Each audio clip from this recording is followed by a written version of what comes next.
Hello viewers, আসসালামু আলাইকুম।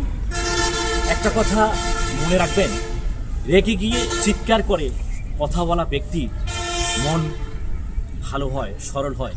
কিন্তু রেগে যাওয়ার পরও কিছু কিছু ব্যক্তি চুপ করে থাকেন এবং হাসি মুখে কথা বলেন, তারা হয় অনেক অংশই ভয়ঙ্কর।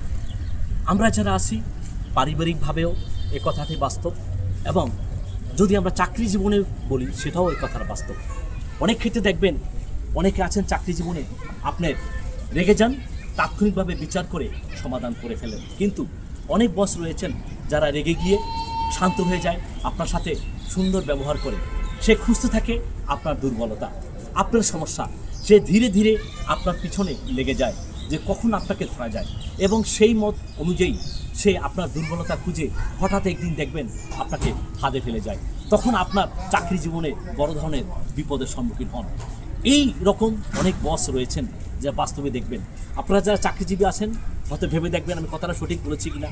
আসলেই বাস্তব, কেননা যে এরকম ভয়ঙ্কর রূপে অনেক বস রয়েছেন যারা সাধারণত কাউকে তাৎক্ষণিকভাবে বিচার আচার না করে তাকে মনে রেখে আস্তে আস্তে করে পুঞ্জীবিত ক্ষোভকে একত্রিত করে কোনো একদিন বহিঃপ্রকাশের মাধ্যমে আপনার বড় ধরনের ক্ষতি হয়ে যায়। তাই বন্ধুরা, যারা চাকরি করেন তারা সবসময় আপনার সাথের লোকগুলোকে চিনতে হবে যে কে কোন প্রকৃতির লোক, কে কোন ধরনের লোক, আপনার বস কী ধরনের, বসের মেন্টালিটি কীরকম।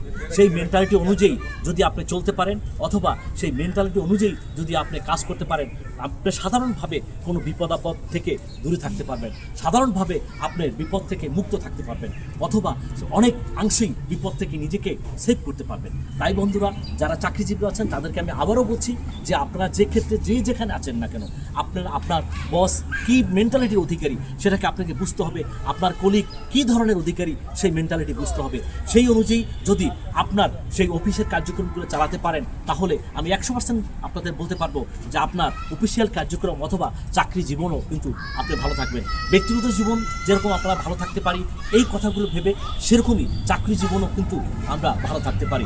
এই চিন্তা শক্তি যদি আপনার মাথায় এই মুহূর্তে নিতে পারেন, অথবা আমার এই কথাগুলো শুনে যদি আপনি কিছুটা হলেও জ্ঞানপ্রাপ্ত হতে পারেন, তখন আমার ভিডিওটা সার্থক হবে। এই ভিডিওটা যারা আজকে দেখেছেন তারা হয়তো অনেকটা ভেবেছেন, এবং যারা দেখেননি তাদের জন্য আমি আমন্ত্রণ জানাই আমার এই ভিডিওটা দেখুন এবং সুন্দর মনোযোগ সহকারে দেখুন। হয়তো আপনার চাকরি জীবনে আপনি সফলতা আসতে পারবেন। আমার এই কথাগুলো যদি মনে রাখুন তাহলে আপনি কামিয়াব হবেন। ধন্যবাদ। আসসালামু আলাইকুম।